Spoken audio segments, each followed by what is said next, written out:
제가 이제 조금씩 나이가 들면서 보니까 제가 못하는 게 점점 이렇게 드러나기 시작하는데 저는 기계치예요. 제가 손을 대면 다 안 돼요. 또 길치라서 몇 번 가는 길 여기도 지금 원당역에 내리면 혼자 못 찾아와요. 그런데 이번에 얼마 전에 우리 단양에서 그 두나미 세미나 하는데 한 가지 또 확인한 건 저는 춤치예요. 이 두나미스에서 굉장히 그 이 과정이 여기 우리 최인선 간사가 같이 늘 참석하는데 우리가 주님과 아까 참 귀한 멘트를 여러 번 하셨는데요. 주님과 우리가 멀어져서도 안 되는데 우리는 흔히 주님과 동행한다고 그러잖아, 그죠?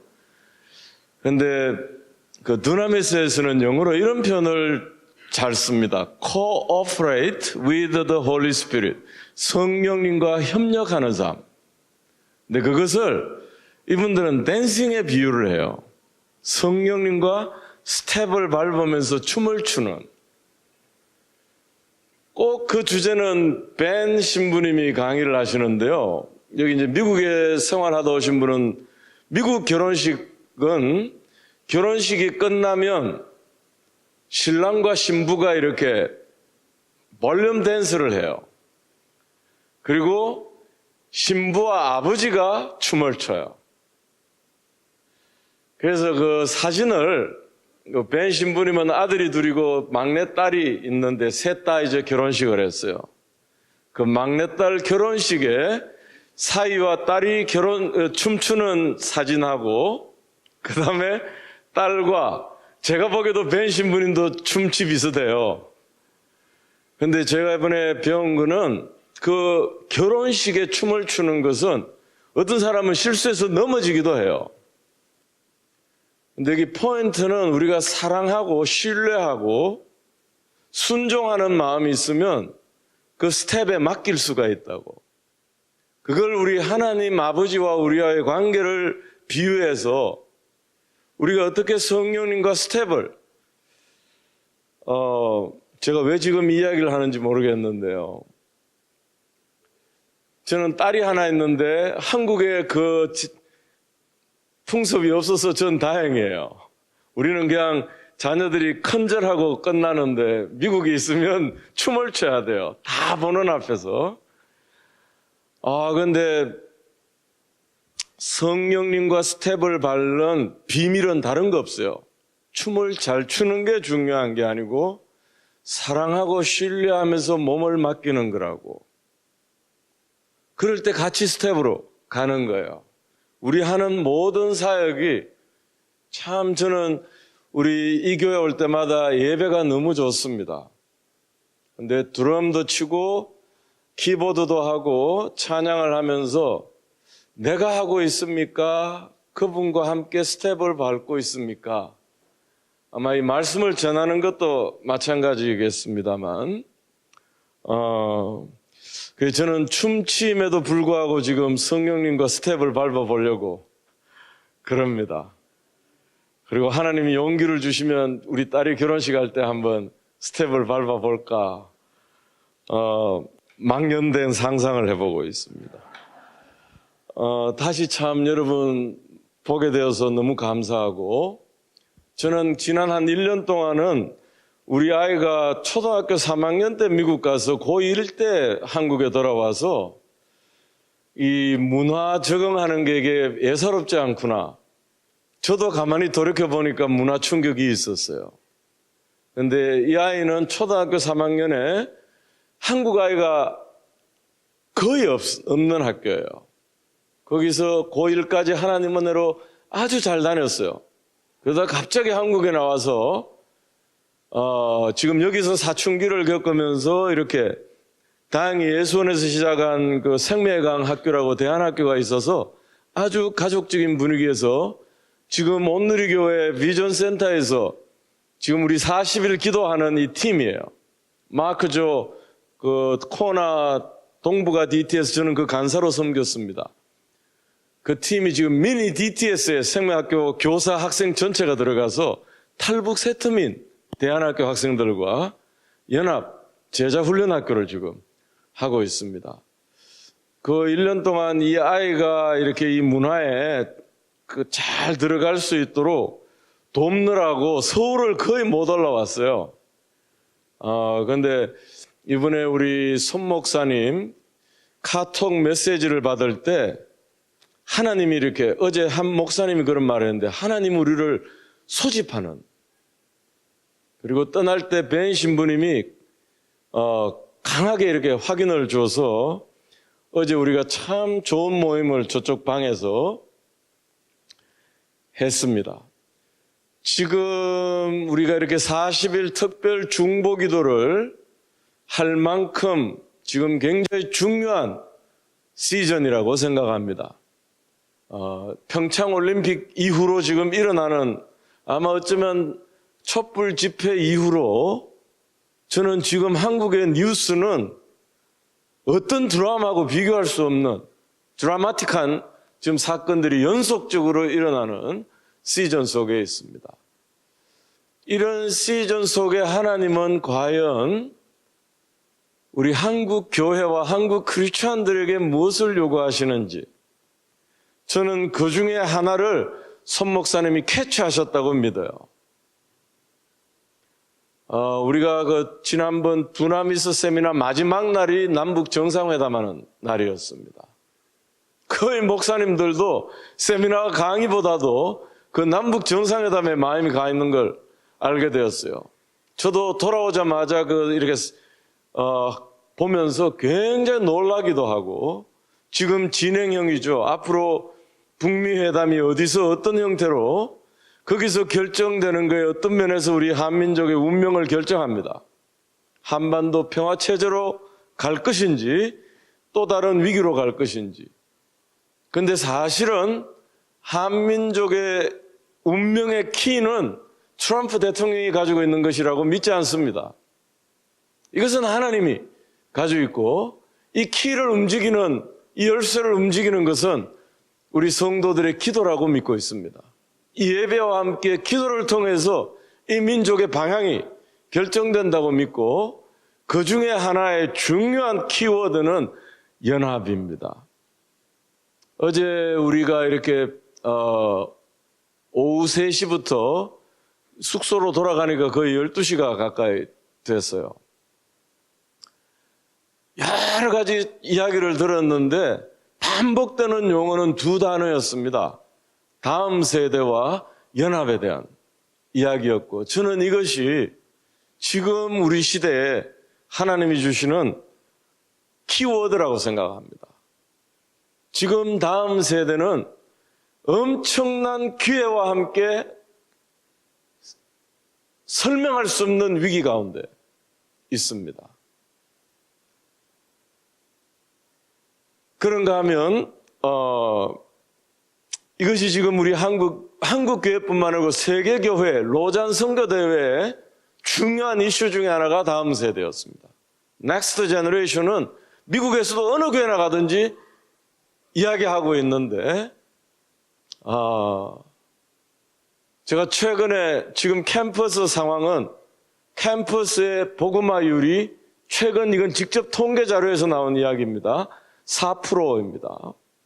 4%란 말, 전 처음에 잘 실감이 안 나는데, 파키스탄의 지금 복음화율이 5%라고.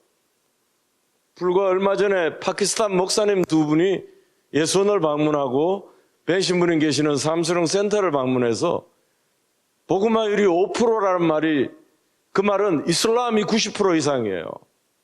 항상 위협 가운데 놓여 있어요.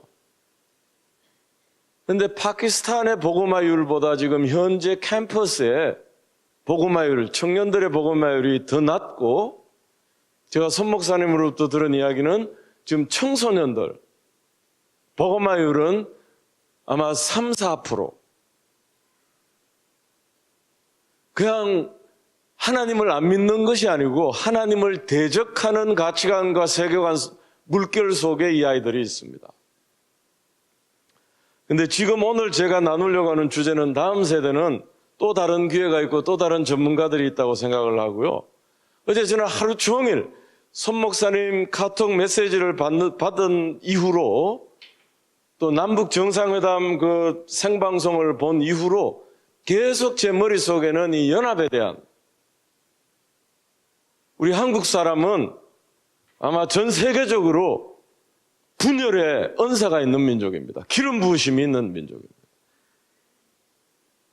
그 분열의 아픔 속에 분단 국가라고 하는 것을 저는 남한에 살 때는 못 느꼈어요. 미국에 살면서 한국 뉴스를 보고 지도를 보면 우리는 핸디캡이에요. 나라가 분단되었다는 것은 한국은 일본보다 더 작은 초라한 섬나라입니다. 대륙하고 단절된 그런 속에 이 작은 섬나라에서 우리끼리 너무나 소모적인 분쟁과 분열 속에, 그런 속에 놀라운 경제 성장을 일으키고 놀라운 교회 성장을 일으킨 이거는 미스터리예요. 어제 한 목사님이 그런 이야기를 했습니다. 분열하면서 성장한 설명할 수 없는 교회가 한국 교회.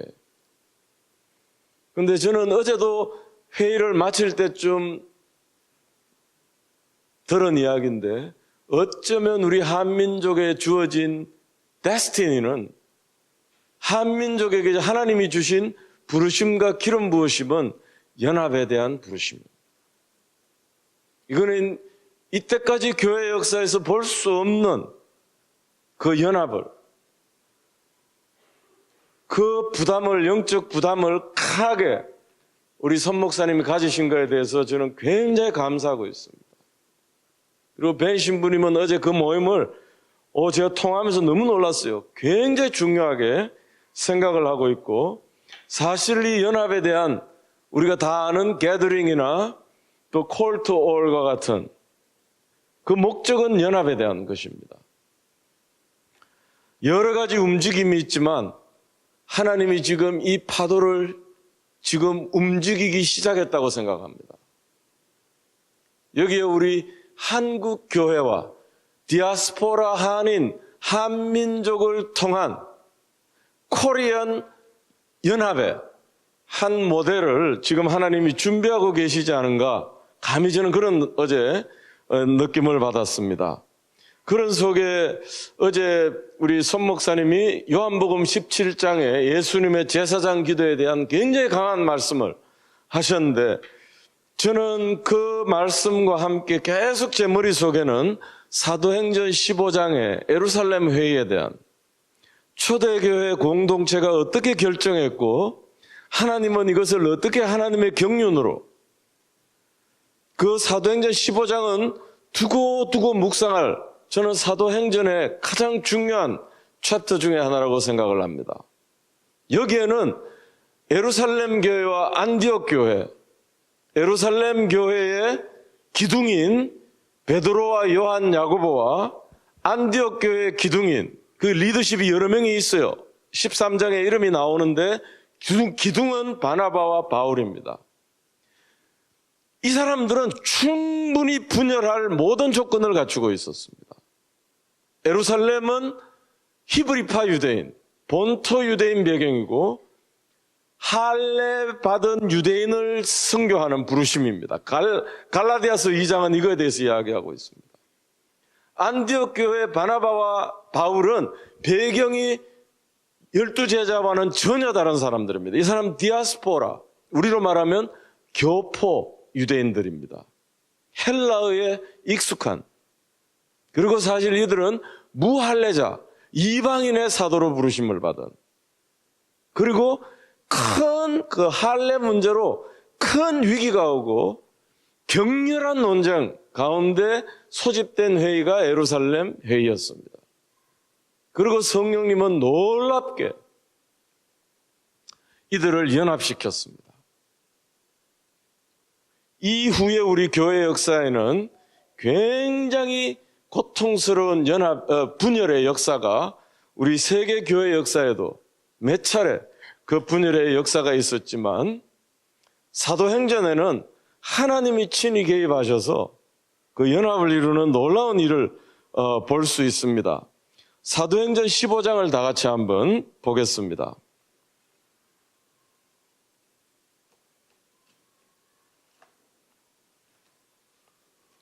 아마 사도행전 15장을 저는 조금 오래전에 여기서 예루살렘 회의라는 제목으로 한번 강의를 한 적이 있습니다.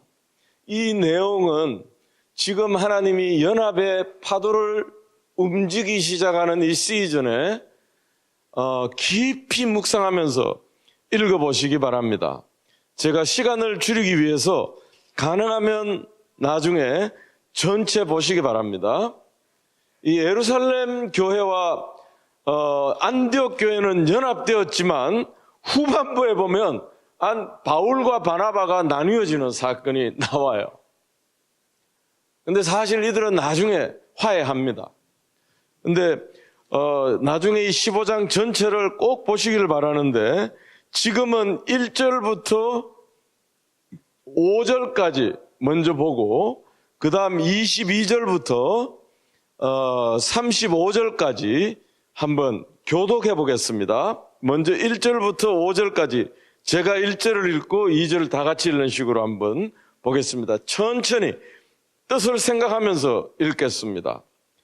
몇몇 사람이 유대에서 내려와서 이렇게 신도들을 가르쳤다. 여러분이 모세 관례대로 할례를 받지 않으면 구원을 얻을 수 없습니다.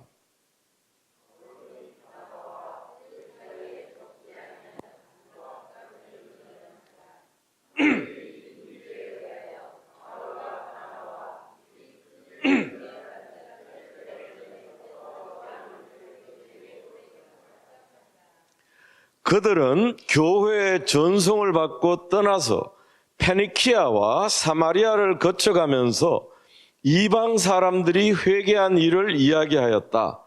그리하여 그들은 그곳의 모든 신도들을 매우 기쁘게 하였다.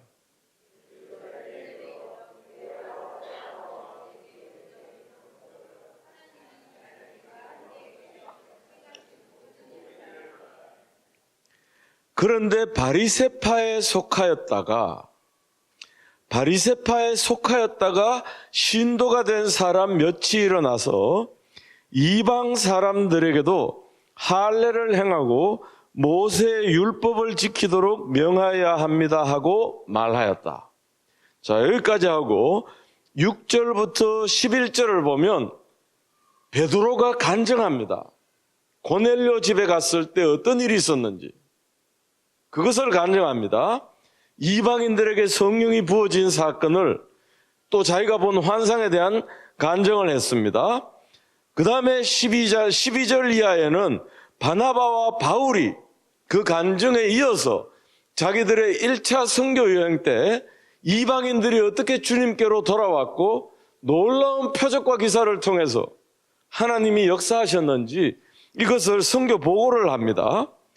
그리고 나서 13절 이하에 보면 예루살렘의 사실 리더는 예수님의 동생 야고보였습니다.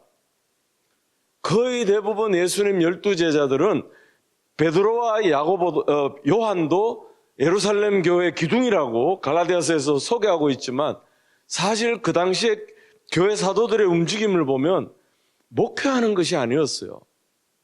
예수님의 지상 명령을 기억하고 계속 순회하는 사역을 하고 있었습니다. 그래서 이 예루살렘 교회에 목회하는 분은 야고보였어요.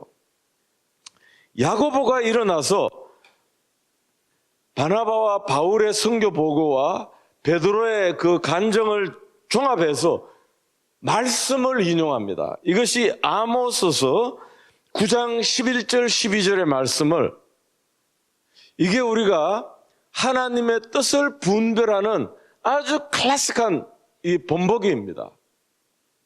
말씀을 인용하고 결론을 내립니다.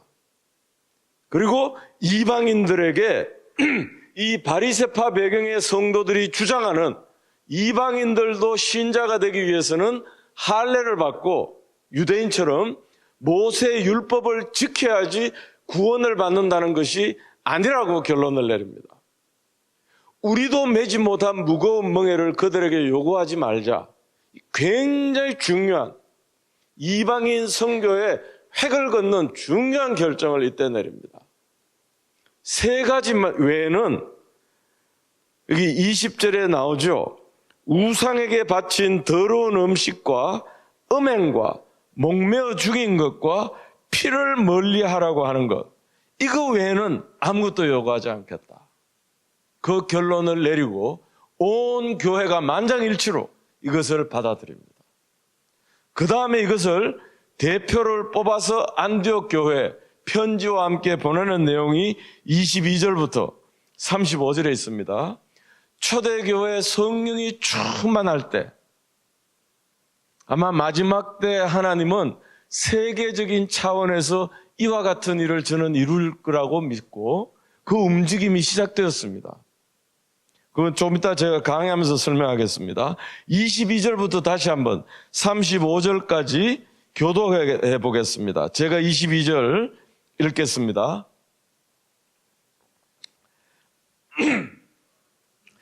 그래서 사도들과 장로들과 온 교회가 대표들을 뽑아서 바울과 바나바와 함께 안디옥으로 보내기로 결정하였다.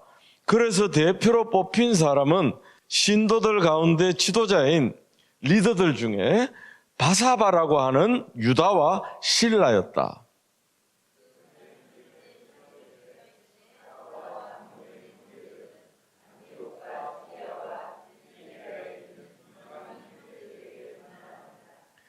그런데 우리 가운데 몇몇 사람이 여러분에게 가서, 여기 지금 예루살렘 교회와 유대 지역에 있는 이미 부흥을 경험했습니다. 우리 가운데 몇몇 사람이 우리가 시키지 않은 여러 가지 말로 교회 공식적인 것 아니고 개인적인 의견을 마치 공식적인 것처럼 했다는 거예요. 안디옥 교회 가서 이방인들에게 여러분을 혼란에 빠뜨리고 여러분의 마음을 어지럽게 하였다는 소식을 들었습니다.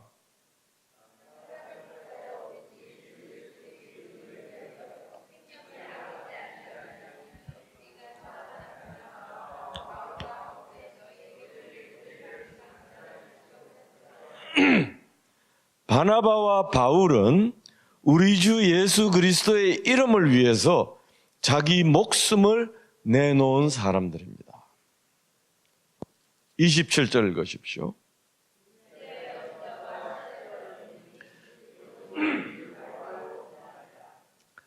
(28절이) 굉장히 중요한 말입니다. 성령과 우리는, 여기 지도자들 이름을 말하지 않아요. 성령과 우리는 꼭 필요한 다음 몇 가지 밖에는 더 이상 아무 무거운 짐도 여러분에게 지우지 않기로 하였습니다.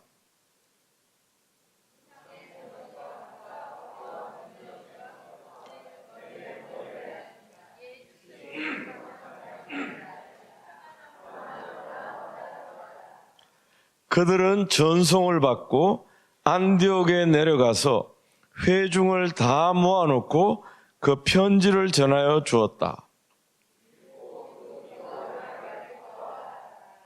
유다와 실라도 예언자이므로, 이들이 선지자들이었습니다. 예언자이므로 여러 말로 신도들을 격려하고 굳세게 하여 주었다.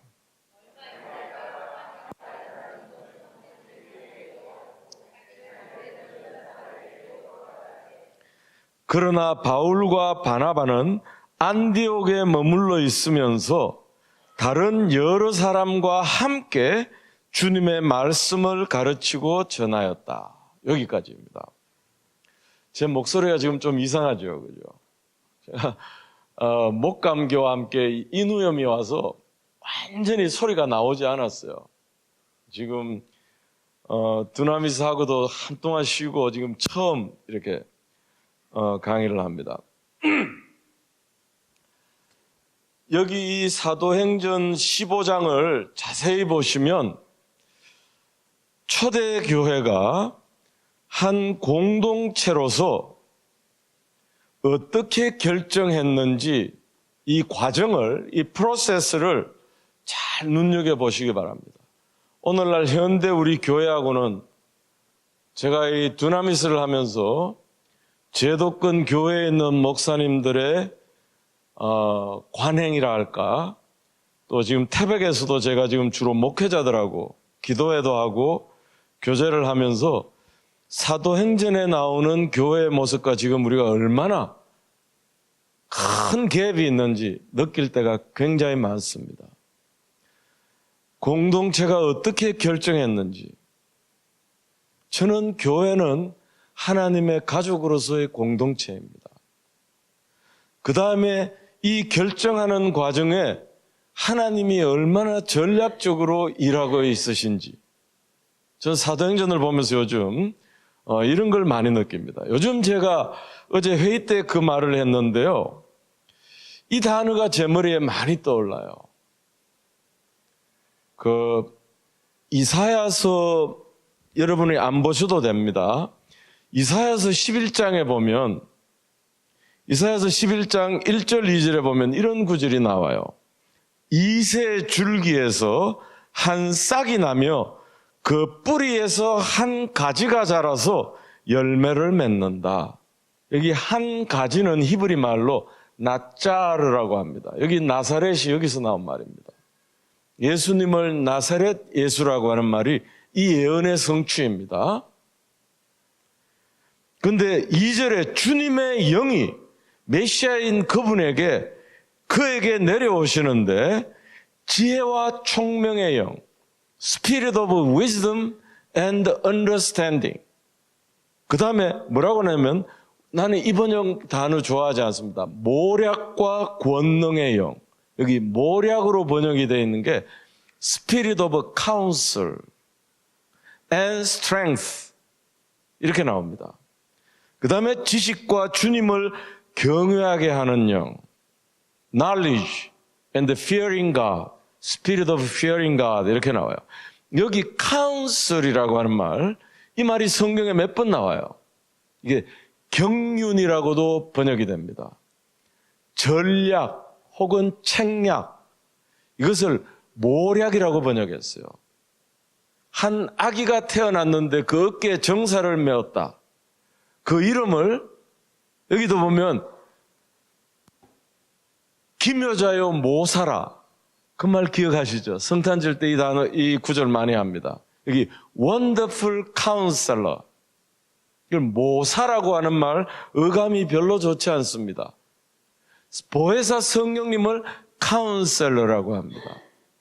이번에 남북 정상회담을 하고 외국 외신 기자들이 문재인 대통령을 외교적 전략가로 굉장히 높였습니다. 10년 가까이 중단된 굉장히 악화된 관계를 단숨에 회복을 해버렸어요. 그리고 지금 트럼프를 계속 띄우죠. 노벨상 이야기를 나오니까 노벨상은 트럼프에게, 우리는 평화를, 이거는 굉장한 외교적인 단어입니다. 여기에 제가 보기에 적절한 단어는 이 전략입니다. 근데 하나님 카운셀러입니다. 전쟁의 하나님. 지금 우리 지혜가 필요해요. 북한을 상대한다는 것은 이거 아마 가장 어려운, 외교적으로 가장 어려운 과제라고 생각을 합니다. 전혀 무신론적인, 그 무신론적인 공산주의 속에서도 주체사상이라고 하는 많은 전문가들은, 북한 전문가들은 북한은 종교 집단과 가깝습니다. 이 사람들을 상대한다는 것은 예측할 수 없는, 그래서 하나님이 정말 예측할 수 없는 아주 이상한 미국 대통령을 상대하게 만들었어요. 그런데 여기에 정말 요구되는 것은 야고보서 3장을 보면 세상 지혜가 있고 하나님이 위로부터 주시는 지혜가 있습니다. 위즈덤이 있습니다. 솔로몬이 이것을 구했어요. 근데 저는 요즘 카운슬, 여기 스피릿 오브 카운슬, 모략이라고 번역한, 하나님이 하나의 어떤 문제를 해결할 수 있는 전략을 제공하십니다. 다윗이 기름 부음 받을 때, 전쟁에 나갈 때 그 작전을 주십니다. 언제 공격해야 되는지, 언제 잠복해야 되는지, 언제 물러나야 되는지 하나님은 이것을 아세요. 우리 사역할 때도 내가 나가야 될 때가 있고 멈춰야 될 때가 있고 내가 뒤로 물러나야 될 때가 있습니다. 이걸 분별하지 못해서 많은 공경에 빠진 경험이 있습니다. 이 사도행전을 자세히 보면 모든 것을 성령님이 주도하고 있는 것을 알 수 있고 지금 굉장한 예루살렘과 온 유다와 사마리아의 복음이 퍼졌어요. 그 다음 마침내 이 흩어진 신자들을 통해서 안디옥에 복음이 이방인들에게 들어가고 거기서 크리스찬이라고 그리스도인이라고 이거 메시아를 헬라어로 크리스토스 거기서 우리 그리스도인이란 말이 생겼다 이렇게 나왔습니다. 지금 복음이 성령님의 도우심으로 무서운 속도로 확장되고 있는데 사단이 가만히 있을 리가 없죠. 여기 지금 굉장한 위기가 온 것입니다. 할례 문제로. 아마 우리가 연합하려고 하면 우리 예수원도 경험했고 공동체로서 경험했고 우리 한국교회도 세계교회사에도 이런 위기가 인간의 힘과 지혜로는 도저히 감당할 수 없는 아마 우리 손 목사님을 중심으로 이렇게 전개되고 있던 연합사역들이 몇 년째 중단된 이걸 지금 회복하려고 할 때 아마 지금 사단 지금 비상이 걸렸다고 저는 믿어요. 근데 우리 이길 힘과 전략이 우리에게 있다고 믿습니다. 자, 그걸 생각하면서 오늘 이 구절을 한번 볼 수 있으면 좋겠습니다. 정말 제가 미국 한인교회도 보면서 우리 한민족 안에 트라우마가 있습니다. 우리 한민족의 역사 안에 고난과 시련, 격동기를 거쳐오면서 설명할 수 없는 우리 가정사 안에 한과 썸뿌리와 트라우마가 있습니다. 상처라는 말로는 설명할 수 없어요. 그런 속에 우리 깊이 불신감, 분노, 미움 이게 어느 날 폭발적으로 드러납니다. 저는 예수원 생활하면서 이런 걸 여러 번 경험했습니다. 아마 제 안에도 이런 게 우리 한민족의 DNA 가운데 이 상호 불신과 분노와 미움이 분열과 경쟁의 견고한 진을 만들어버린 것 같습니다. 이 가운데 우리 지금 편가르기 하는 진영 논리가 제가 처음 한국에 와서 지난 1년 동안 경험한 문화 충격은 이것이었어요. 저는 그냥 제 의견을 말하는데 반응은 이렇게 나오는 거예요. 당신은 촛불 편입니까? 태극기 편입니까? 전 처음에 이게 무슨 말인지 몰랐어요. 그냥 제 의견을 지금 이렇게 시사에 대한 제 의견을 말하는데 우리는 본능적으로 편가르기를 해버립니다. 그 줄을 세우죠. 그리고 수직적인 우리 위계 질서, 이런 비성경적인 권위주의, 여기서 나오는 인격적인 소통의 어려움. 저는 촛불 집회할 때 미국에서 뉴스를 보면서 하나님이 지금 한국 사회와 한국 교회에 말하는 것은 이 세대는 이제 더 이상 권위주의를 용납하지 않는다. 그리고 소통을 갈망하고 있다. 박근혜 대통령의 심각한 문제는 이전 세대의 군사적인 권위주의를 적용하고 불통, 그냥 그 당시에는 메모만 하면 끝나요. 내가 왜 대면해야 됩니까? 보좌관들 왜 만나야 됩니까? 이분이 이 세대를 읽지 못했어요. 여기서 우리 굉장히 조심해야 되는 것은 성경을 읽으면 읽을수록 권위를 존중해야 됩니다. 그런데 비인격적인 권위주의, 지금 미투 운동이나 갑질이라고 나오는 지금 그 한진 사태 나오는 이게 사회 강령력에 군사 문화, 유교 문화 속에 나타난 이 어려움 속에 있습니다. 그리고 지금 미디어를 통해서 하나님을 대적하는 이 가치관과 세계관이 확산되고 있습니다. 전 세계적으로. 지금 우리 10대 아이들, 아마 초등학교 아이들도 마찬가지예요. 이 아이들이 지금 게임의 내용 우리 잘 몰라요. 저는 컴퓨터 세대 아니에요. 제가 최근에 우리 학부모 회의를 하면서 거의 가정마다 전쟁 상태에 있는 걸 알게 되었습니다. 대화가 통하지가 않아요. 아이들이 생각하고 있는 것을 부모들이 읽을 수가 없어요. 거의 전쟁 상태예요. 근데 이 아이들 내면에 지금 엄청난 전쟁 상태입니다. 여러 전문가들이 말하고 저도 그렇게 단언할 수 있습니다. 앞으로 지역 갈등보다 세대 간의 갈등이 점점 심각해지겠습니다.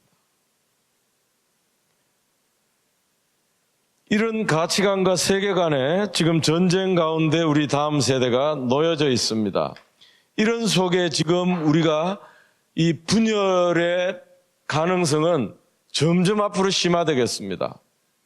그런 속에 어제 우리 회의하면서 이 분단된 한민족 안에 하나님은 피스메이커, 또 우리 손 목사님이 굉장히 강조하셨다고 저도 영상으로 들었습니다. 우리 링크하는, 저는 이 우리 부르심과 기름 부으심이 있다고 믿고 한민족이 할 수 있는 역동적인 연합을 위한 지금 하나님이 그 새로운 파도를 일으키고 있다고 믿습니다. 여기에 우리 다 같이 이 파도를 탈 수 있기를 원합니다. 이 하나됨을 위해서 우리의 편견과 고정관념, 지금 사도행전 5장에 깔려있는 바탕에 이것이 있습니다. 우리의 편견과 고정관념, 그 다음에 사역자들 안에 있는 주도권 다툼. 제가 목회자들을 만나보니까 얼굴은 웃고 있고 악수를 나누고 있지만 시기와 경쟁하는 마음이 굉장하다는 것을 체감하고 있습니다. 그 다음 우리가 하나됨 연합을 위해서는 나의 권리, 나의 이해관계, 나의 명예, 참 어제 스티브 조가 굉장히 중요한 말을 했어요. Nameless, faceless, 이름도 없고 얼굴도 없는 그 스피릿이 우리에게 필요하다고. 나하고 의견이 다르더라도 서로 존중해주는, 지금 우리 한국 문화 안에 지금 문화충격은 이것입니다. 미국에서는 내 의견을 자유롭게 말해도 돼요. 거기는 워낙 인종이 다르기 때문에 관점이 다를 수밖에 없습니다. 백인과 흑인, 히스패닉과 에이션, 관점이 다를 수밖에 없어요. 그냥 자기 의견을 말하면 돼요. 근데 한국에 오니까 내 의견을 솔직하게 말하는 것이 굉장히 무례하고 신뢰가 된다는 것을 경험하게 되었어요. 눈치를 봐야 돼요.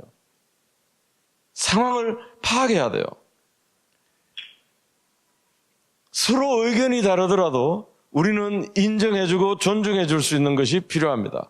권위를 존중하면서 인격적이고 수평적인 소통과 관계가 필요한 세대에 있습니다.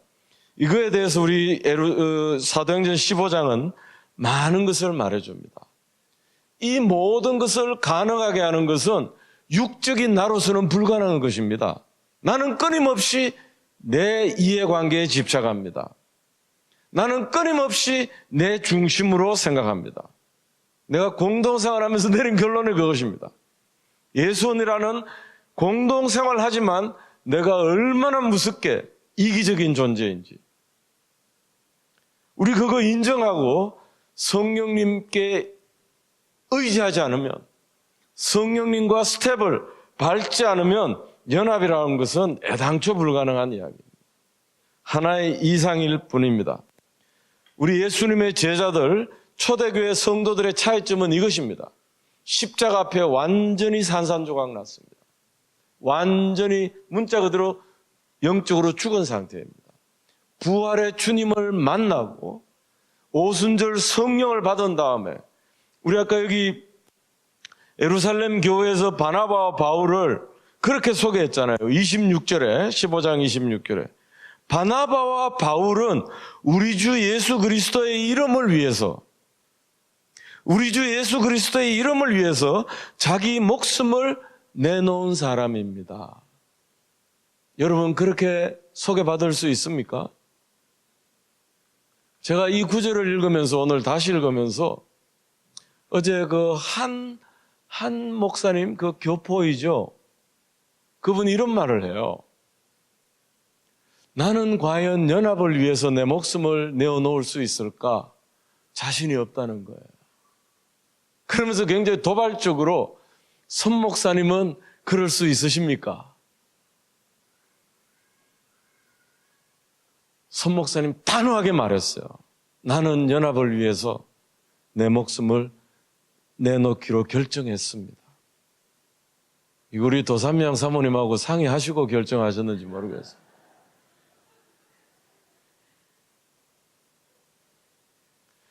사도행전 자세히 보세요. 이분들은 어디를 가든지 예수님이 주님이시고 메시아이신 것을 전가했습니다. 목숨을 걸어놓고.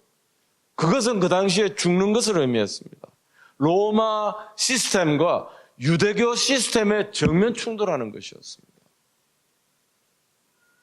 그 다음에 그들은 어느 곳에 가든지 하나님 나라에 대해서, 저는 하나님 나라 이제는 조금 불충분한 번역이라고 믿어요. 왕으로서의 하나님의 통치예요. 중요한 메시지는 그것입니다. 예수님이 주님이시고 메시아이다. 두 번째, 하나님이 다스리신다. 이것을 어디를 가든지 이것을 정언했고, 바나바와 바울은 이것을 위해서 자기 목숨을 내놓았다는 거예요. 저는 어제 손 목사님 곁에 있으면서 서스럼 없이 말씀하셨어요. 연합을 위해서 저는 내 목숨을 내놓기로 결정했습니다. 여러분, 그 마음으로 기도해 주시기 바랍니다. 이것이 통일을 위해서 북미 정상회담 아니에요. 하나님은 한국교회가 하나 되기를 지금도 기다리고 계세요. 사실 그 일 때문에 벤 신부는 한국으로 왔어요. 한국교회가 하나 되는 것은 아마 교회 역사상 이보다 더 어려운 숙제가 없어요. 그런데 성령님은 마지막 때 이 일을 저는 이루실 거라고 믿습니다. 이 일을 위해서 중보 기도자들이 필요하고, 이 일을 위해서 목숨을 내놓기로 결단하는 사람들이 필요한 것입니다. 이름 없이, 얼굴 없이 그렇게 할 수 있는 사람이 요구됩니다. 초대교회는 바나바와 바울은 우리 주 예수 그리스도의 이름을 위해서 자기 목숨을 내놓은 사람들입니다. 그렇게 소개를 했습니다. 여러분, 우리 이 교회 성도님들은 주 예수 그리스도의 이름을 위해서 플러스 한국교회와 디아스포라 한인교회 하나됨을 위해서 우리 목숨을 내어놓을 만큼 그만한 열정으로 기도하실 수 있기를 바랍니다. 지금 그것을 요구되는 우리 시대에 살고 있습니다. 다시 말하지만 이 당시에 예루살렘 교회와 안디옥 교회는, 그 다음 이 교회의 리더인 야고보와 베드로와 요한, 히브리파 유대인입니다. 배우지 못한 배경을 가진 사람들이었습니다. 안디옥 교회는 바나바와 바울, 헬라파 유대인이고 많이 배운 사람들입니다. 아주 배경이 탄탄한 사람들이고 이방인 선교에 헌신된, 충분히 갈라설 수 있는 배경을 가진 두 교회를 하나님이 어떻게 그분의 다스림 안에서 연합하게 했는지 그 내용이 나옵니다. 그 위기의 출발은 사도행전 15장 1절에서 5절에 나옵니다. 바리새파 배경의 신자들이 교회 공식적인 결정과 상관없이, 여기 복음서 전체를 보세요. 계속해서 예수님과 시비를 거는 사람들이 바리새인들이었습니다. 시비만 걸었던 게 아니고, 제가 제일 놀라는 성경 내용 중에 하나는 나사로가 살아나잖아요. 여러분, 많은 표적과 기사 중에 죽은 지 사흘이 되고 시체 냄새가 나는데 그 나사로를 살려냈어요. 그때 허다한 무리가 그때 예수님을 믿기로 합니다. 복음서와 사도행전을 보면 무리들, 이름 없는 사람들은 하나님의 행하시는 일을 보고 믿기로 결정해요. 그런데 나사로의 부활과 함께 그때 바리새인들은 예수님을 죽이기로 결정했습니다. 이거 굉장히 무서운 일입니다. 하나님의 역사가 분명한데, 이건 부인할 수 없는 하나님의 역사가 나타났을 때 심지어 복음서에 몇 번 이 구절이 나와요. 예수님을 귀신 들렸다고 말을 해요. 나는 그 구절을 볼 때마다 제가 참 어려운 것 중에 하나가 내가 오해받는 걸 굉장히 힘들어해요. 내 의도가 오해받을 때. 근데 예수님은 오해받는 정도고요. 귀신을 축사 사역을 한 다음에 귀신 들렸다고 비방을 받습니다. 그 다음 집요하게 예수님을 죽이기로. 여기에 나중에 보면 로마 총독 빌라도와 헤롯, 그 다음 제사장, 바리새파 사람들, 이 사람들이 공모해서 공통점이 뭔지 아세요? 그들의 기득권과 그들이 만들어 놓은 시스템, 제도를 유지하기 위해서 진리와 상관없어요. 하나님의 아들이 눈앞에 나타났는데 진리란 무엇인가? 그리고 그 분명한 표적과 기사를 보면서도 죽이기로 결정합니다. 이게 우리 죄성입니다. 저는 오늘날 우리 교회 안에 이런 일이 충분히 일어날 수 있다고 생각하고 그런 시대에 우리가 지금 살고 있습니다. 이들 바리새파 배경의 신자들이 예수님을 믿었어요. 입교했어요. 그런데 이 사람들이 주장하는 것은 뭐냐면 이제 이방인들이 신자가 되고 있다는 소식을 전해 듣고 그들에게도 할례와 모세의 율법을 지키기로 이걸 구원과 연결해서 이야기를 했습니다. 이때 안디옥 교회에서 바울과 바나바와 함께 크게 논쟁을 했다고 기록하고 있습니다. 여기에 하나님의 전략이 나옵니다. 왜 이방인의 사도로 바울과 바나바를 세웠을까? 바나바 배경이 뭔지 아십니까? 바나바는 지금의 키프로스 섬 구레뇨라고 성경에 나와요. 디아스포라, 헬라파 유대인인데 사도행전 4장에 보면 이 사람이 레위 지파입니다. 제사장 집안입니다. 많은 성경학자들은 아직도 히브리서신 저자를 몰라요. 여러 가지 설이 있어요. 저는 개인적으로 히브리서는 바나바의 글이라고 저는 개인적으로 믿습니다. 바울이 썼다고도 하고 그 외에도 여러 사람들, 초대 교부들의 편지라고도 하고 여러 설이 있어요. 바나바는 레위 지파로서 제사장 집안의 철저한 유대인입니다. 이 사람. 디아스포라 유대인이지만. 바울은 베냐민 지파인데 다소 태생의 헬라파 유대인이에요. 그런데 어릴 때 태어나면서부터 로마 시민권자예요. 굉장히 우리나라로 말하면 금수저입니다. 유대인 사회에서. 젊은 나이에 사내들인 70인 장로회의의 멤버였어요. 부러울 것이 없는, 유대인으로서는 부러울 것이 없는 사람이에요. 그런데 자기를 소개하면서 바리새인 중에 바리새인이었다. 바리새인 중에 바리새인 이 사람을 들어서 이 할례당 바리새인하고 끝까지 싸우게 했습니다. 바리새인들의 생리를 누구보다 꿰뚫고 있는 사람입니다.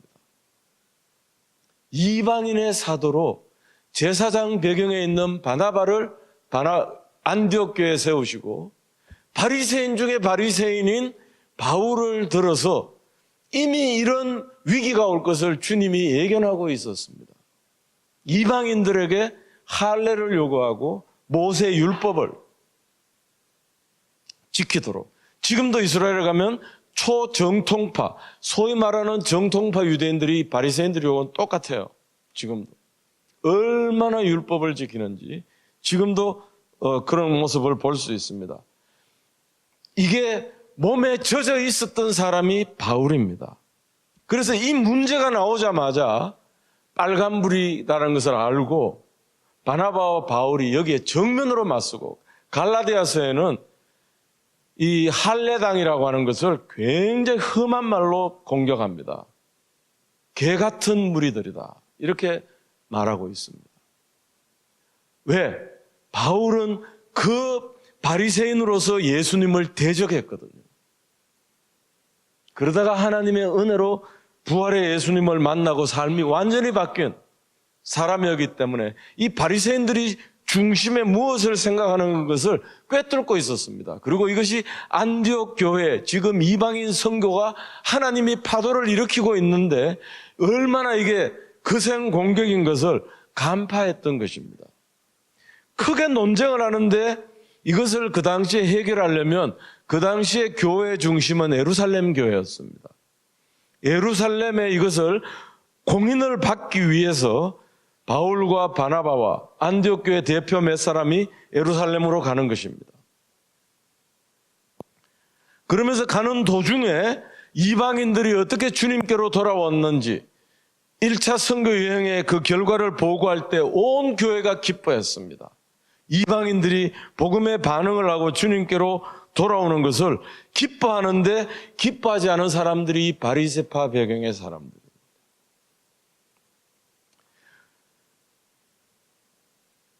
오늘날 하나님의 통치보다, 하나님의 진리보다 교회 재산이 더 중요하고 교권이 더 중요합니다. 그 신앙 논쟁과 전통에 사로잡혀서 사랑의 나눔과 섬김과 선교보다 다음 세대는 눈에 들어오지도 않습니다. 지금 이게 신학교에 일어나는 일이에요. 더 이상 말하면 제가 덕이 안 돼요. 복음의 확산보다는 내 기득권을 유지하고 명예를 지키는 것이, 전통을 유지하는 것이 더 중요해요.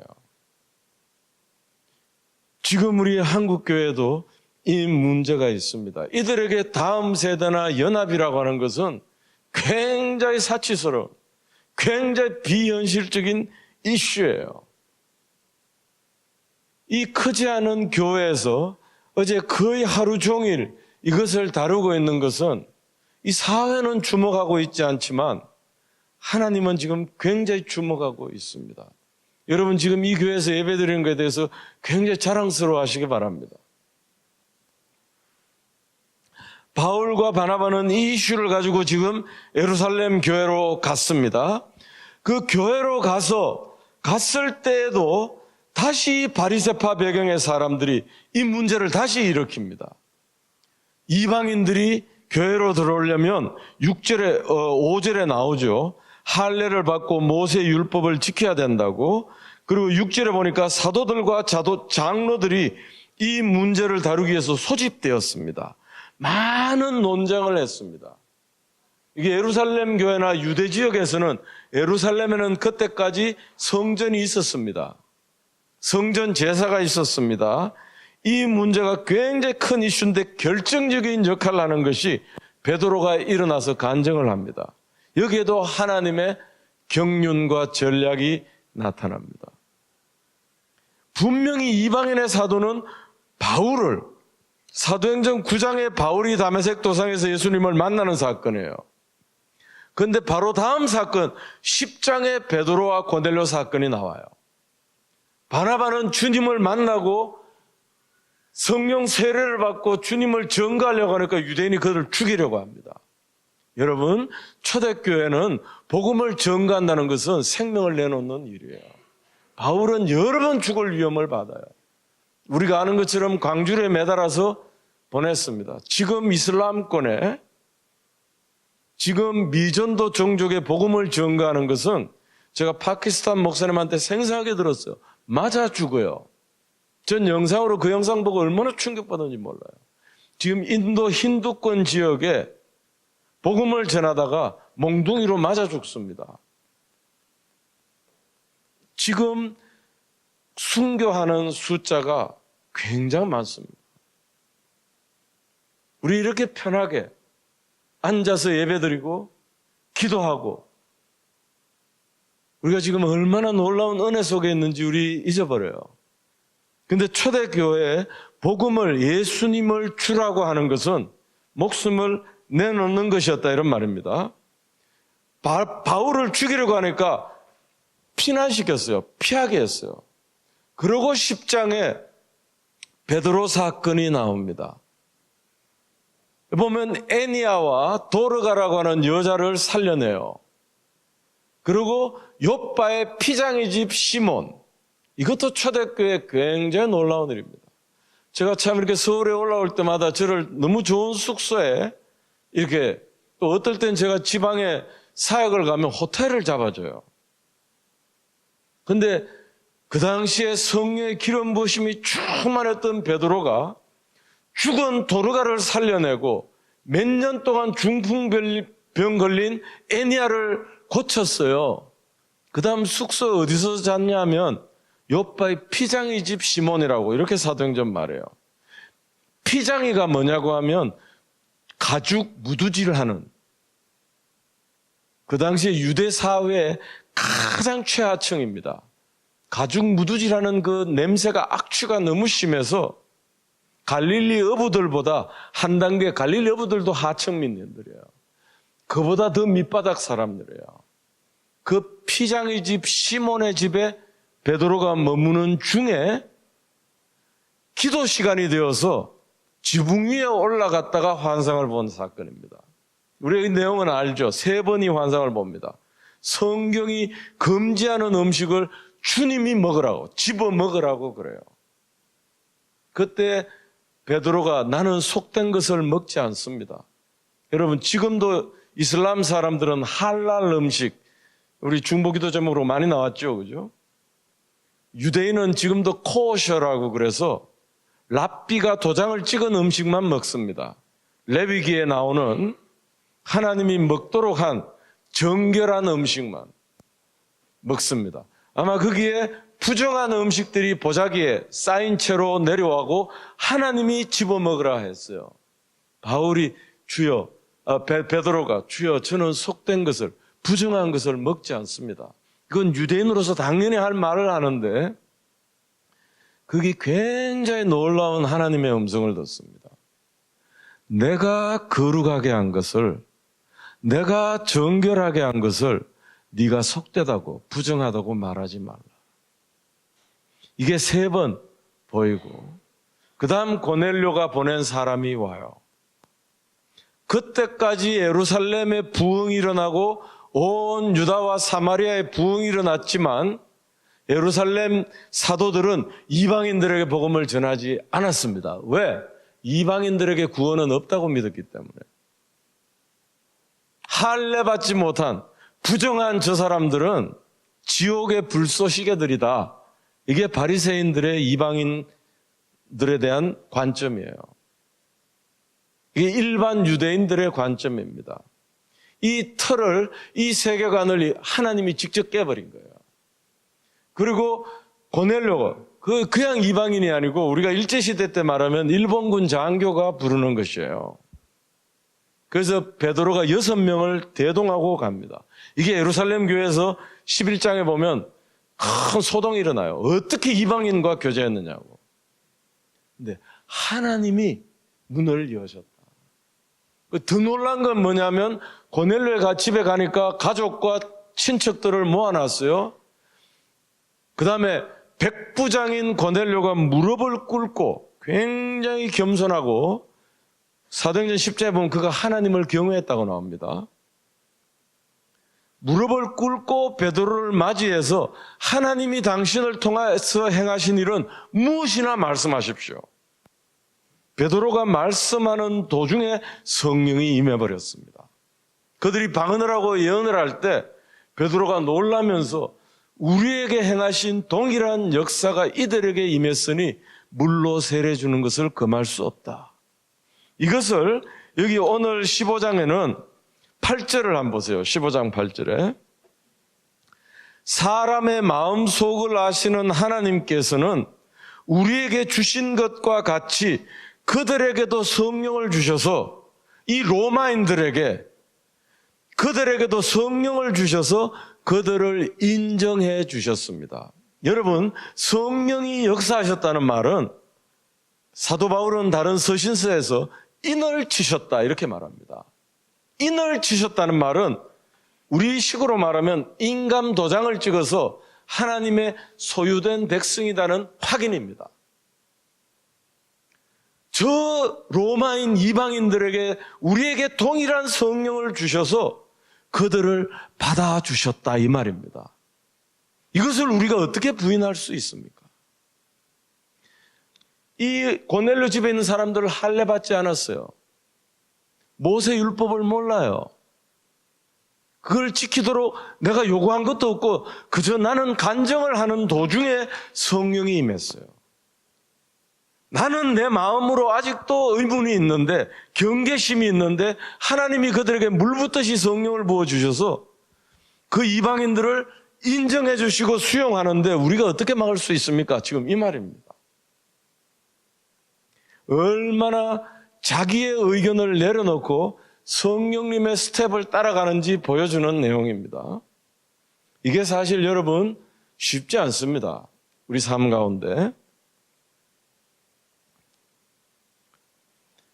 베드로는 이때 자기의 사명은 할례받은 유대인의 사도로 부르심을 받았지만 내가 거룩하게 한 것을 네가 부정하다고 속되다고 하지 말라는 주님의 음성을, 이게 바울과 바나바의 사역을 인정해 주는 것입니다.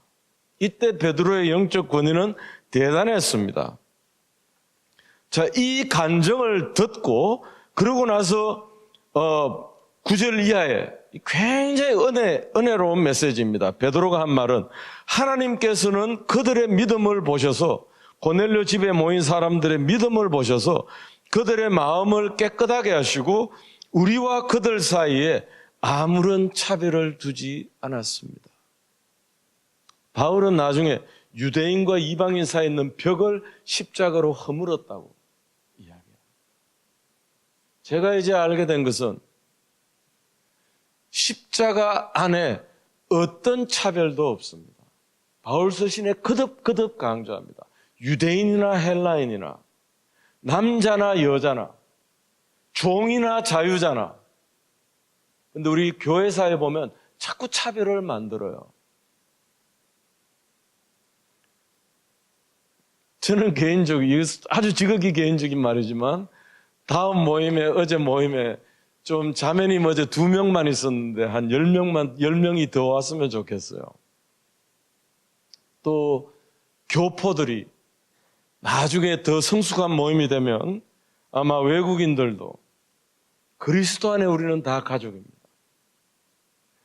아무런 유대인들의 이 고난받는, 우리와 비슷한 고난받는 역사이지만 아브라함의 후손이라고 하는 이것이 바리새인들의 함정이었어요. 그런데 이 이방인들과 아무런 차별을 두지 않으셨습니다.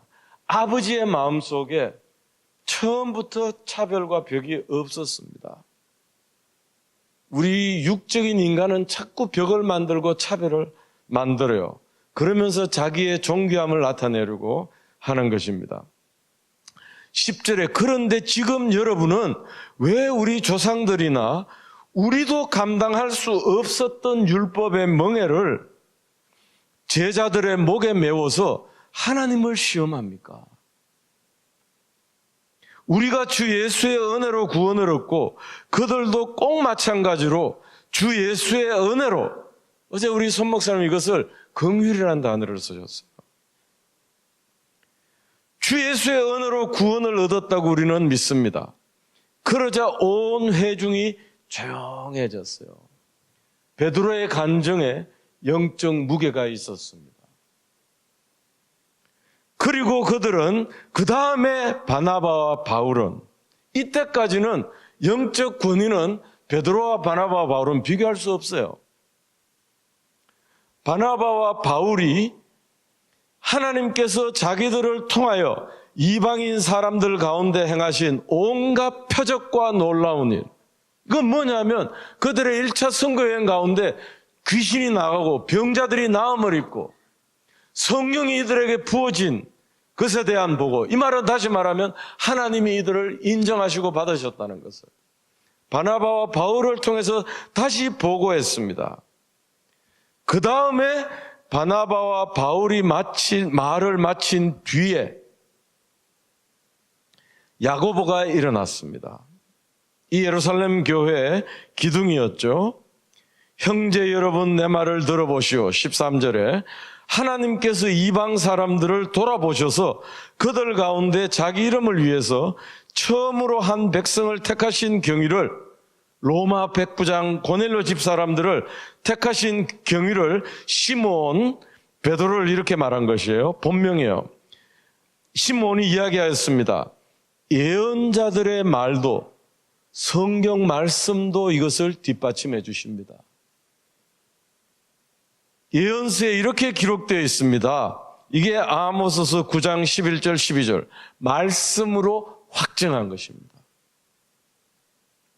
16절에 보면 이 뒤에 내가 다시 돌아와서 무너진 다윗의 집을 다시 짓겠으니 허물어진 곳을 다시 고치고 그 집을 바로 세우겠다. 어제 우리 회의에 대해서 벤 신부님이 열왕기서에 있는 이 무너진 제단을 회복하는, 다른 각도이지만 하나님은 무너진 제단을 보수하시고 회복하시는 하나님이십니다. 우리 인간이 하나님의 명령과 언약을 잊어버리고 우리의 죄성으로 인해서 때때로 무너지지만 하나님은 이것을 다시 수축하시고 보수하시고 회복하십니다. 이건 다른 컨텍스트이지만 어제 우리 회의를 위해서 약속의 말씀이, 그 말씀이 있었어요. 17절에 그래서 남은 사람이 나 주를 찾고 내 백성이라 이름을 받은 모든 이방 사람이 나 주를 찾게 하겠다. 그스로 올라가면 창세기 12장에 아브라함을 부를 때부터 하나님은 열방이 주께로 돌아오는 것을 보셨습니다. 18절에 이것은 주님의 말씀이니 주님은 옛부터 이 모든 일을 알게 해주시는 분이시다. 말씀으로 확정하고 결론을 내립니다. 그러므로 내 판단으로는 하나님께로 돌아오는 이방 사람들을 괴롭히지 말라. 이 바리새파 배경의 사람들의 입을 막았습니다. 다만 그들에게 편지를 보내서, 이제 안디옥 교회에 편지를 보내서 우상에게 바친 더러운 음식과 음행과, 이 로마 제국 시대에도 음행이 심각했습니다. 바울 서신에 여러 번, 지금 우리 시대의 이 문제가 심각하죠. 우상에게 바친 더러운 음식과 음행과 목매어 죽인 것과 피채 먹는 것, 이 말이 담겨 있습니다. 피를 멀리하라고 하는 것이 좋겠습니다. 예로부터 어느 도시에나 모세를 전하는 사람이 있어서 안식일마다 회당에서 그의 글을 읽고 있습니다. 결론을 내렸어요. 자, 이제 22절 이하에 22절 그 보기 전에 4절을 한번 잠깐 볼게요. 지금 바나바와 바울이 안디옥 교회에서 예루살렘 교회 갔을 때에 여기 독특한 표현이 나와요. 4절에. 그들은 교회와 사도들과 장로들에게 환영을 받고, 이 교회는 회중을 말합니다. 교회와 사도들과 장로들의 환영을 받았어요. 22절에는 사도들과 장로들과 여기 다시 온 교회가 대표를 뽑았습니다. 여기 초대교회는 교회가 중요한, 몸이 중요했습니다. 왜? 가족이기 때문에 그렇습니다. 온 교회가 대표를 뽑아서 바울과 바나바와 함께 안디옥으로 보내기로 결정하였다. 그때 대표로 뽑힌 사람들이 신자들 가운데 리더십 중에 있는 두 사람, 바사바라고 하는 유다와 실라. 이제 이 두 사람이 나중에 보니까 예언자라고 말합니다. 사도와 예언자와 선지자와 교사와 목자와 전도자. 여기 지금 예언하는 두 사람, 유다와 실라를 세웠어요. 온 교회와 같이 세웠습니다.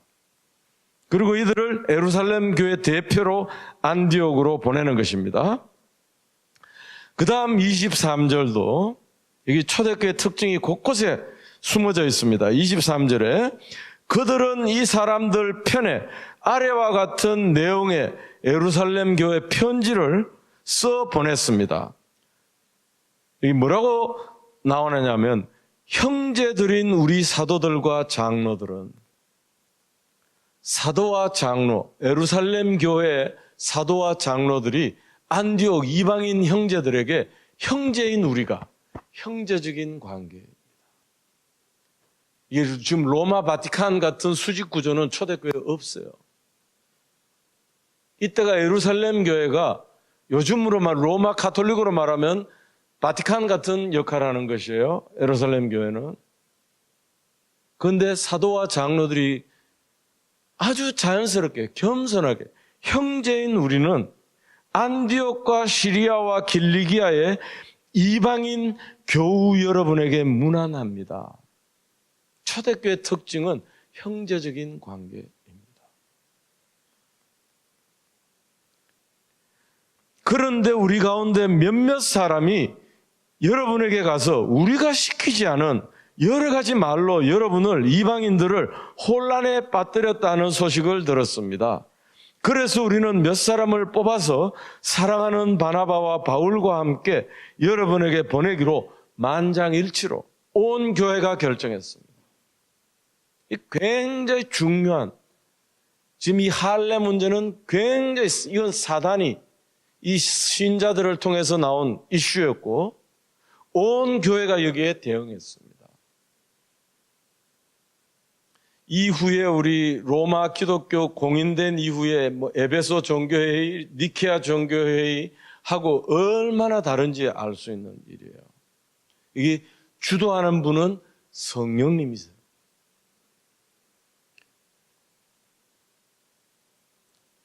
(26절에) 바나바와 바울은 우리 주 예수 그리스도의 이름을 위해서 자기 목숨을 내놓은 사람들입니다. 이런 분들이 이 교회에 많이 나오기 바랍니다. 또 우리가 유다와 실라를 보내니 그들이 이 일을 직접 말로 전할 것입니다. 편지도 보내지만 이들이 부연해서 설명하겠습니다. 그 다음 저는 28절에 제가 제일 좋아하는 이 예루살렘 회의의 특징을 나타내주는 단어가 나옵니다. 28절에 표시해 놓으시면 좋겠어요. 누가 결정했느냐? 성령과 우리가 이렇게 결정했다. 여러분, 니케아 종교회의하고 우리 교회사의 중요한 그 회의를 거기도 결정문을 써요. 그 의장을 누가 했는지 아십니까? 니케아 종교회의를 로마 황제가 합니다. 황제 칙령으로 거기서부터 분열이 일어나기 시작합니다. 그런데 여기는 누가? 여기 야고보나 베드로 이름 아니에요. 성령과 우리가 이렇게 결정했다고 말합니다. 이게 초대교회와 변질된 이후의 교회 차이점입니다. 성령과 우리는 꼭 필요한 다음 몇 가지, 이 말은 다시 말해서 베드로가 간증을 했고 바나바와 바울이 보고를 했고 선교 보고를 했고 야고보가 결론을 내렸지만 사람이 결정한 게 아니라는 말이에요. 카운셀러이신 성령과 우리가 함께 이런 결정을 했습니다. 꼭 필요한 다음 몇 가지밖에는 더 이상 아무 무거운 짐도 여러분에게 지우지 않기로 하였습니다. 하나님은 자비와 긍휼의 하나님이십니다. 여러분은 우상에게 바친 제물과 피와 목며 죽인 것과 음행을 멀리하여야 합니다. 이런 것들은 다 하나님과 관계를 벌어지게 만드는 일입니다. 여러분이 이런 것을 삼가면 여러분은 잘 행한다고 하겠습니다. 안녕히 계십시오. 이게 그 편지 내용이에요. 뭐 복잡하지 않아요. 복잡한 신학적인 내용 없어요. 여기 무슨 전문 용어가 있는 것도 아니에요. 30절에 그들은 전송을 받고 안디옥에 내려가서 회중을 다 모아놓고 그 편지를 전하여 주었다. 회중은 거의 대부분 이방인들입니다. 회중은 편지를 읽고 그 권면을, 예루살렘 교회의 권면을 기쁘게 받아들였습니다. 유다와 실라도 예언자이므로 예루살렘의 리더인 이 사람들이 그냥 안디옥 교회에서 사역하는 거예요. 자연스럽게 같이 사역하는 거예요. 예언자이므로 여러 말로 신자들을 격려하고 굳세게 하여 주었습니다. 예언의 은사는 이것입니다. 격려하고 안위하고 권면하면서 성도들을 굳세게 견고하게 세우는 것입니다. 그들은 거기서 얼마 동안 지난 뒤에 신도들에게 평안히 가라는 전송을 받고서 자기들을 보낸 사람들에게 돌아갔습니다. 이제 예루살렘 교회와 안디옥 교회는 위기를 겪은 다음에 완전히 형제적인 동력 관계가 됩니다. 그 다음에 다시 안디옥 교회 바나바와 바울의 위기가 있을 때 실라를 픽업해다가 바울과 함께 파송합니다. 굉장히 유기적인 연합이죠. 제가 유기적인 연합이라는 단어를 손 목사님으로부터 배운, 이게 초대교회의 특징입니다. 35절에 그러나 바울과 바나바는 안디옥에 머물러 있으면서, 여기도 안디옥 교회 바나바와 바울만 가르치는 거 아니에요. 철저한 팀 사역이에요. 다른 여러 사람과 함께 주님의 말씀을 가르치고 전하였습니다. 이 사도행전 15장은 하나의 챕터로 기록되어 있지만 여기에 얼마나 많은 내용들이 있는지 모릅니다. 여기 교회와 사도와 장로들, 사도와 장로들과 온 교회가 이렇게 결정했습니다. 그 다음 그 편지 내용에는 형제들인 우리 사도들과 장로들은 이방인 성도들에게 이렇게 전합니다. 여기에 깔려있는 내용은 서로 존중하는, 함께 하나님의 은혜와 긍휼을 입은 자로서 형제적인 사랑으로 동력자입니다. 그 다음에 이 결정의 주체는 성령과 우리가 그렇게 했다는 것입니다. 저는 어제 모임이 또 5월 달에 다시 한번 몇 차례 모임을 통해서 그림이 나올 거라고 믿어요. 아마 거기 모인, 저도 마찬가지고 거기에 모인 많은 사람들은, 저는 개인적으로 오션 그 컨퍼런스 때 제가 미국 가 있었기 때문에 참석을 못 했는데, 저에게는 그 뉴 시즌 컨퍼런스가 잊을 수 없는, 참 자유로우면서도 자원적이고 그 열정적이면 예배와 함께 그 연합의 영이 역사했던 것으로 기억하고, 그것을 그리워하는 사람들이 대부분 모였어요. 하나님이 좀 더 확장하고 새로운 모습으로 새로운 연합을 일으킬 때, 제가 볼 때 이것은 사도행전 내린 결론은 이것입니다. 연합의 키는 부활의 주님과 왕 대신 하나님의 통치가 기초입니다. 여기에 사람이 중심이 되면 이건 불안정한 것입니다. 그 다음 초대교회가, 예루살렘 교회와 이 당시의 안디옥 교회가 보여준 모습은 성령과 협력하는, 깨어서 위기를 간파했고 분별했고 성령과 함께 협력하는 그 스텝을 밟는 교회의 모습입니다. 함께 분별하고 함께 결정하는 공동체적인 교회입니다. 베드로는 성령의 인도함을 받아서 일어나 간증했습니다. 하나님이 자기 안에서 무슨 일을 행하셨는지. 그 다음 바나바와 바울은 1차 선교여행에서 성령님이 어떤 역사를 일으켰는지 보고했습니다. 이 말씀을 듣고 야고보는 성령님이 아모스 말씀을 기억나게 했습니다. 그 다음 이분들이 내린 결론은 성령과 우리가 이렇게 결정했다고. 이것이 콘스탄틴 황제 기독교 공인 이후에 이제 이방인들이 주류가 되었을 때 유대 뿌리를 끊어버렸습니다. 그리고 나서 유대인들이 교회에 들어오려면 입교 예식 가운데 전 교인이 보는 앞에서 유대인의 정체성을 부정하도록 맹세하게 만들었어요. 두 번째, 돼지고기를 먹게 만들었습니다. 유대인들에게는 가장 수치스러운 그 유대인들의 정체성을, 제가 이제 미국 생활하면서 인간이 얼마나 잔인한지 몰라요. 저는 인간이 인간에게 행할 수 있는 가장 잔인한 것 중에 하나는 뭐냐 하면 정체성을 파괴하는 것입니다. 우리 일본 시절에 조선인으로서의 정체성을 파괴당할 것을 요구당했어요. 창씨개명한 것은 정체성을 파괴하는 것입니다. 유대인들이 그 고통을 당했습니다. 두 번째, 모국어를 사용하지 못하게 만드는 것이에요. 유대인들은 오랫동안 자기 모국어를 잃어버렸어요. 지금도 이스라엘 가면 그 이름이 벤 예후다 거리. 이 유대인들은 내가 보기에 이거 기적의 민족이에요. 언어를 잃어버렸어요. 독일계 유대인들은 그 독일어하고 섞인 히브리 말, 이상한 히브리 말 썼어요. 노벨상 받은 사람들 보면 그 언어로 쓴, 그 무슨 언어라고 그러죠? 그 독일계 그 히브리인들이 쓰던 히브리어가 있습니다. 세파르딤은 스페인어하고 섞인 이 믹스된 언어를 썼어요. 그러다가 이스라엘 지금 70주년이 되었거든요. 이스라엘 회복할 때 벤 예후다라는 사람은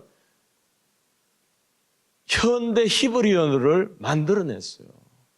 성경이 토라가 있었기 때문에 가능한 일이었습니다. 근데 이것이 굉장히 그 사람을 안하기 위해서 서울로 말하면 명동과 같은 거리를 벤 예후다 거리라고 그래요. 근데 여러분, 자기 언어를 가지고 있고 자기 모국으로 된 성경을 가지고 있다면 이보다 더 귀한 것이 없습니다. 그런데 로마 제국은 유대인의 정체성을 파괴하려 했어요. 그게 유럽 역사에 그 유대인들이 겪었던 수모와 그 고난은 우리하고 굉장히 비슷합니다. 우리는 중국인으로부터, 몽골인으로부터, 일본인으로부터, 지금 우리는 미국 군정 치하에 있는 것이에요, 사실. 종전협정을 우리가 사인 못해요. 미국이 사인해야 돼요. 지금 오늘의 이슈는 이것입니다. 우리 지금 하나님이 초대교회적인 연합과 공동체성을 새롭게 회복하는 이 시즌입니다. 여기에 정말 예배하는 가운데 여러분, 지금 하나님이 무엇을 말씀하시는지, 무엇을 요구하고 계시는지 캐치하시기 바랍니다. 이걸 우리 지금 손 목사님이 들으신 것 같아요. 거기에 반응한 많은 사람들이 어제 모였습니다. 이거는 제가 다시 말합니다. 남북 정상회담과 북미 정상회담보다 더 중요한 하나님 나라의 일입니다. 이 연합을 이루는 일에 많은 장애가 있고 많은 공격이 있고 많은 방해가 있을 거라고 생각을 합니다. 이거 여러분들의 기도 지원과 우리 손 목사님 네 분을 많이 격려해 주시기 바랍니다. 제가 보기에는 연합의 어떤 부담과 기름 부으심이 우리 손 목사님에게 있고, 이거 우리 지금 한국 교회 여기에 굉장히 동지적인 연대감을 가지는 분이 벤 신부님이세요. 이 일에 저도 조그마한 한 역할을 하기를 원합니다. 이것은 우리 통일의 문을 여는 굉장히 중요한 일입니다. 이 일이 잘 이루어지고 열매로 나타날 수 있도록 이 연합의 DNA가 우리 한국교회와 디아스포라 한인교회로 퍼질 수 있도록 이제 더 이상 우리가 싸우지 않겠습니다. 우리가 더 이상 주도권 싸움하지 않겠습니다. 우리가 더 이상 반목하지 않겠습니다. 우리가 서로 다를지라도 손을 잡겠습니다. 우리가 함께 하겠습니다. 이런 고백들이 쏟아져 나올 수 있도록, 그럴 때 우리가 통일이 준비가 되겠습니다. 그걸 통일을 맞이할 만한 자격이 주어지겠습니다. 이 일을 위해서 하나님이 지금 이 교회 이름도 예언적인 이름입니다. 이 일이 이루어지도록 다 같이 기도해 주시기 바랍니다. 이 부담을 가진 분들이 지금 특별 중보 기도를 하고 있고 전 세계가 지금 한반도를 주목하고 있습니다. 이 일에 우리 각자가 우리 해야 될 일을 할 수 있기 바랍니다. 기도하겠습니다.